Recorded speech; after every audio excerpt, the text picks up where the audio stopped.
નમસ્કાર દર્શક મિત્રો, अब तकના લોકપ્રિય કાર્યક્રમ ચાય પે ચર્ચામાં આપનું સ્વાગત છે।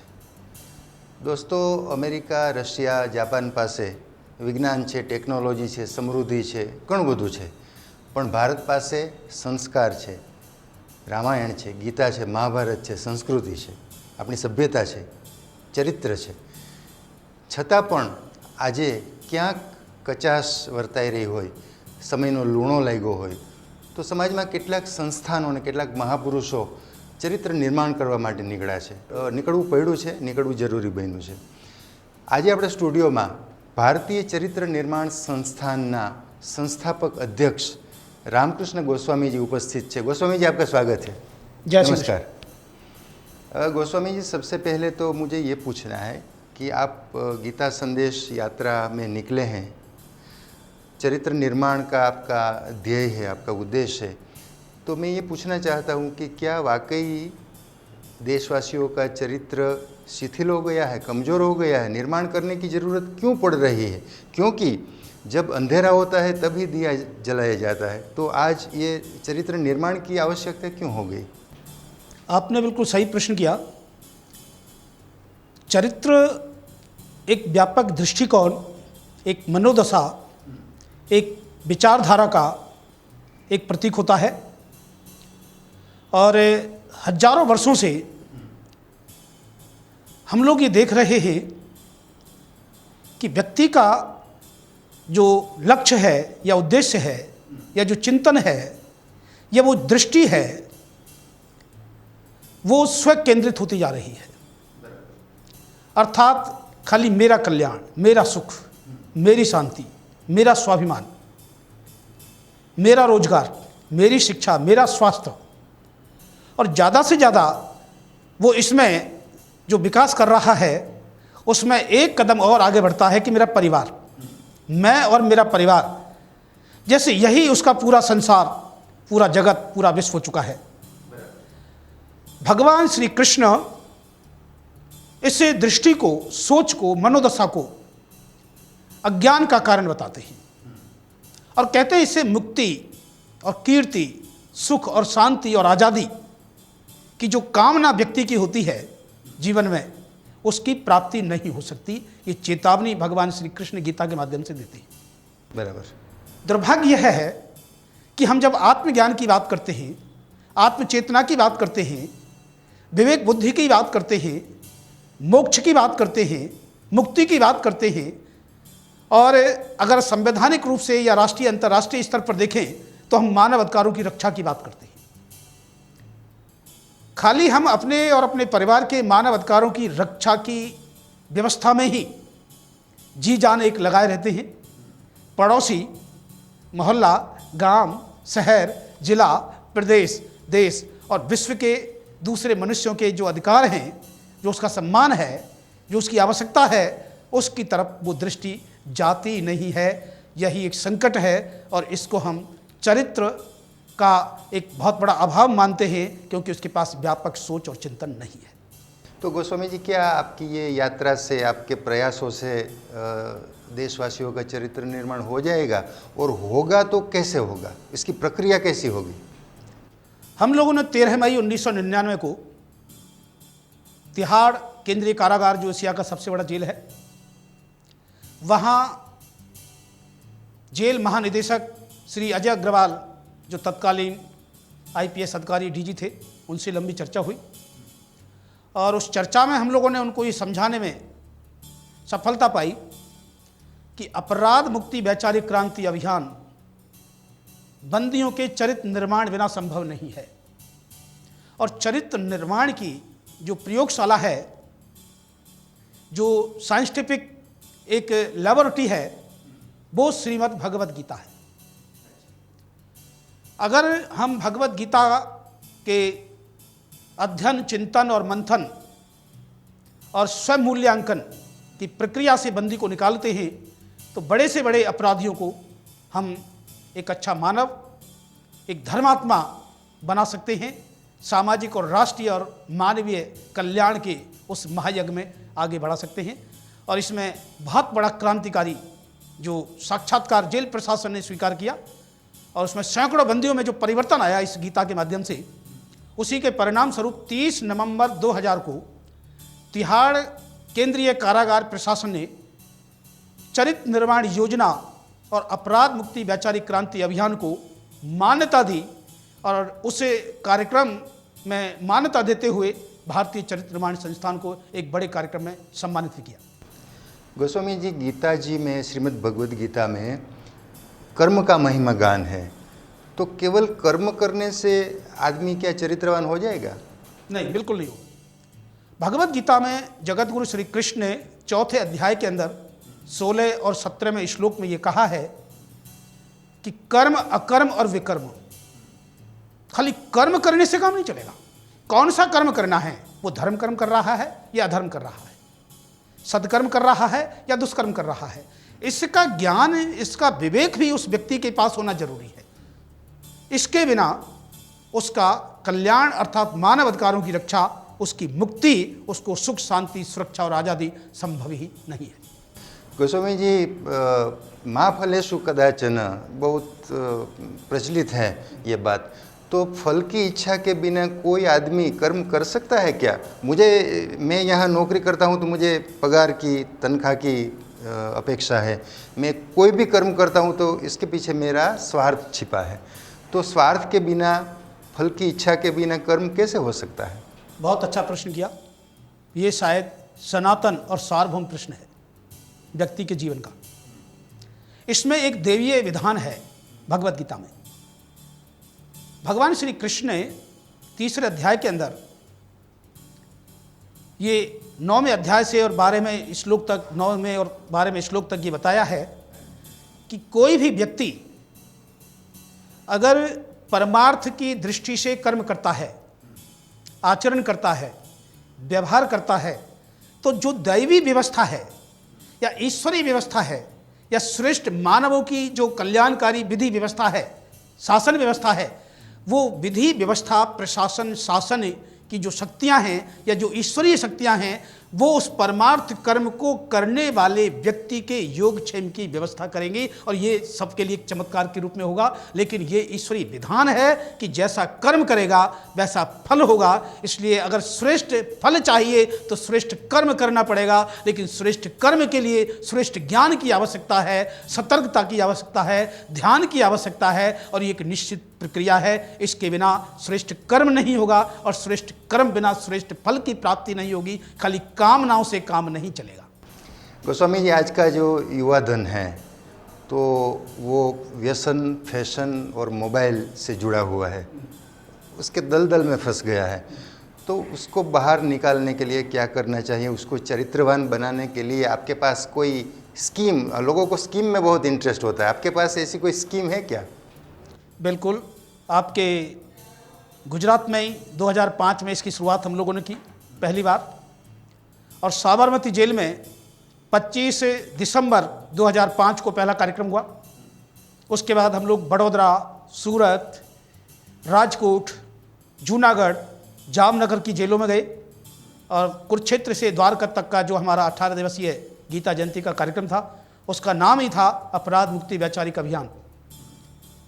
उसमें जो प्रेस कॉन्फ्रेंस हमारी हुई थी 25 तारीख के कार्यक्रम के अंतर्गत, और साबरमती में जो कार्यक्रम हुआ था उसकी शुरुआत हम लोगों ने दिल्ली में एक तुर्की के प्रधानमंत्री बेलेंट एचेविट 2001 में दिल्ली आते हैं भारत की यात्रा पर, और एक बहुत बड़ी बात वो कहते हैं कि मैं पिछले 15 वर्षों से भगवद गीता का अध्ययन चिंतन कर रहा हूँ, धार्मिक दृष्टि से पक्का मुसलमान हूँ, मेरे को मेरे पिता ने भगवद गीता की शिक्षा प्रेरणा दी थी और मैं तुर्की में भगवद गीता का अनुवाद करने का प्रयास कर रहा हूं, क्योंकि मैं चाहता हूं कि प्रत्येक तुर्की वासी उस भगवद गीता के संदेश को समझ सके। और मैं आज जो कुछ हूं अर्थात मुस्लिम राष्ट्र का प्रधानमंत्री, वो भगवद गीता के कारण हूँ। ये प्रेस कॉन्फ्रेंस उन्होंने 2001 में दिल्ली में की थी। इससे बड़ा चमत्कार क्या हो सकता है? लेकिन उसमें कोई केंद्रित नहीं किया गया। पंजाब केसरी में खाली एक छोटा सा एक समाचार आया था और उनका फोटो भी उसमें दिया था। ये संदर्भ हम लोगों ने 25 दिसंबर 2005 को साबरमती जेल के उस कार्यक्रम में दी कि मैं धार्मिक दृष्टि से मुसलमान हूँ, लेकिन गीता से मैं इस मुस्लिम राष्ट्र तुर्की का प्रधानमंत्री बना। इससे बड़ी प्रेरणा का आधार क्या हो सकता है।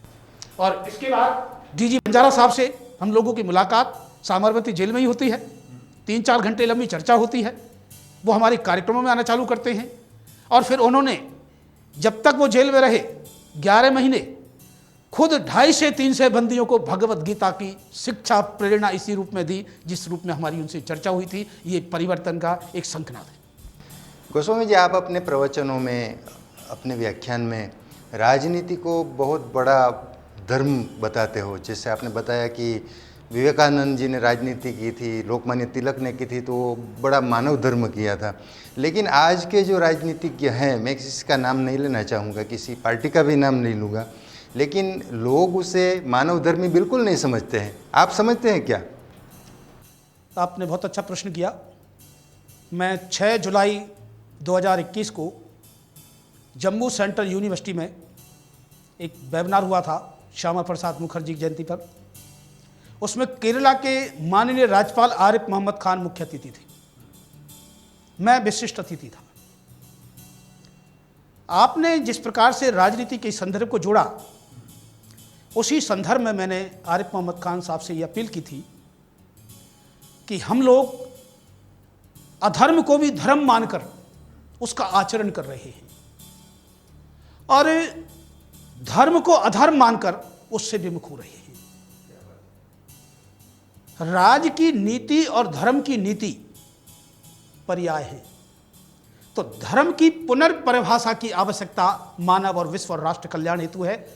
तो आरिफ साहब, आप दर्शन, संस्कृति, धर्म, राजनीति और समाज और मानव कल्याण के उस परिप्रेक्ष्य में है, तो क्यों नहीं हम मिलकर एक ऐसे श्रेष्ठ मानव कल्याण और विश्व कल्याण के उस धर्म की वैज्ञानिक परिभाषा दें जिससे सबका निश्चित कल्याण हो। और राजनीति का एक बहुत ही स्पष्ट और एक वैज्ञानिक दृष्टिकोण परिभाषा में आपको बताना चाहूँगा। शायद देश और विश्व के किसी भी यूनिवर्सिटी के जो राजनीतिक शास्त्र हैं या डिपार्टमेंट हैं, उनमें इस प्रकार की राजनीति की परिभाषा का कोई स्थान नहीं है। और आप स्वयं इसका अनुभव और चिंतन करें कि वो राजनीति की परिभाषा, उससे बड़ा कोई श्रेष्ठ धर्म हो सकता है क्या? भगवान श्री कृष्ण से बड़ा कोई राजनीतिक नहीं था। वो जगत गुरु भी थे। उन्होंने स्वयं कहा है कि यदा यदा ही धर्मस्य गला निर्भवति भारत अभ्युत्थानम अधर्मस्य तदात्मानं सृजाम्यहं परित्राणाय साधूनां विनाशाय च दुष्कृतां धर्म संस्थापनार्थाय संभवामि युगे युगे। राजनीति के जो विधि व्यवस्था का है, न्याय व्यवस्था का जो मूल तत्व है, वो सज्जनों की रक्षा और दुर्जनों को दंड है। और महान राजनीतिक जगत गुरु श्री कृष्ण कहते हैं, ये मेरे जीवन का स्वधर्म है, मेरे अवतार का लक्ष्य है। मैं इस पृथ्वी पर इसलिए जन्म लेता हूं कि सज्जनों की रक्षा कर सकूं और दुर्जनों को दंडित कर सकूं। और इसके बिना धर्म की स्थापना किसी युग, किसी देश, किसी प्रदेश में संभव ही नहीं है।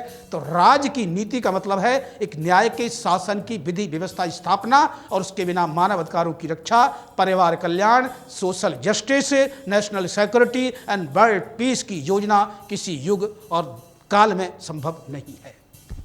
गोस्वामी जी, भारतवासियों को क्या ज़रूरत है अब? साइंस की, मेडिकल साइंस की, टेक्नोलॉजी की, या धर्म ग्रंथों की? धर्म ग्रंथ जब तक वैज्ञानिक दृष्टिकोण से मंथन, चिंतन या शिक्षण प्रशिक्षण की प्रक्रिया नहीं चलाएगा, वो धर्म नहीं हो सकता।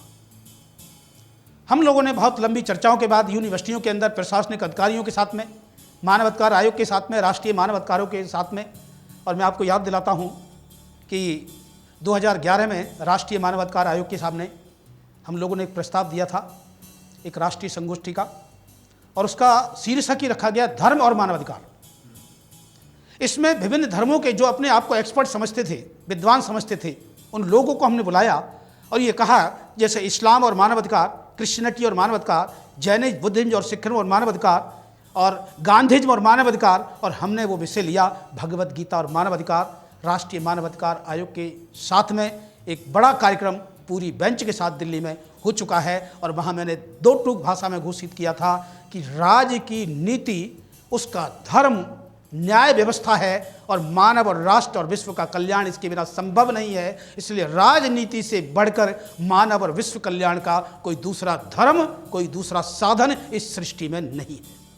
गोस्वामी जी, इस भगवत गीता में सब कुछ है ऐसा कहा जाता है, तो अभी 1.5 साल से हम जो कोरोना से जूझ रहे हैं, उसका कोई मूल, उसकी कोई बातें भगवत गीता से निकलती हैं क्या? उसमें है क्या वो कुछ? बिल्कुल है।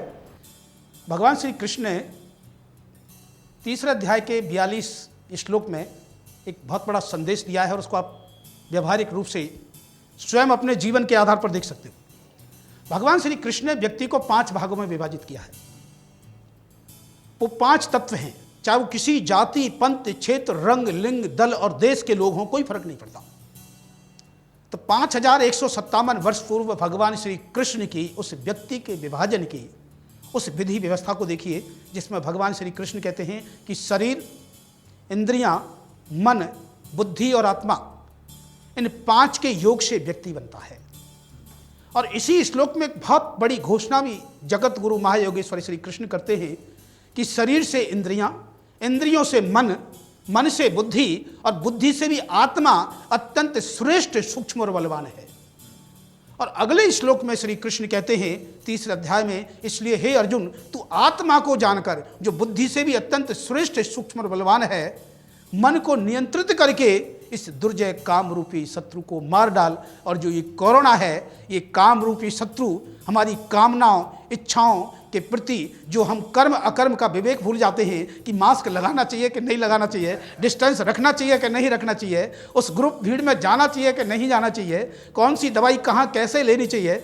और मैं शायद ये कहने में कोई संकोच नहीं कर रहा कि बीमारी ने जिसने लोगों को भयभीत और दुखी नहीं किया, उससे ज़्यादा उसके डर, उसके भय ने करोड़ों लोगों को विषाद, भय, चिंता से ग्रस्त किया है। और भगवत गीता विषाद योग से मुक्ति का एक वैज्ञानिक दर्शन है। गोस्वामी जी, बेसिकली हम भारतवासी धार्मिक हैं, वास्तविक रूप से धार्मिक हैं, या धार्मिक होने का दिखावा कर रहे हैं? मैंने आपको बताया कि पहले धर्म को समझना होगा। बिना धर्म को समझे अब वो धार्मिक है या अधार्मिक है, इसका निर्णय कैसे हो सकता है? धर्म का संबंध अध्यात्म से है, अध्यात्म का संबंध आत्मदर्शन से है, और आत्मदर्शन ही परमात्मा का दर्शन है। भगवान श्री कृष्ण ने 5157 वर्ष पूर्व एक बहुत बड़ा संदेश गीता के माध्यम से दिया है। 18वें अध्याय का 61वां श्लोक है। उसमें भगवान श्री कृष्ण कहते हैं, ईश्वर सर्वभूतानां हृदय से अर्जुन तिष्ठति। जो परमात्मा है, जो भगवान है, जो ईश्वर है, वो जीव के हृदय में विराजमान है। लेकिन हम उस भगवान को, परमात्मा को, ईश्वर को कहाँ खोज रहे हैं? उस खुदा को कहाँ खोज रहे हैं? बाहर।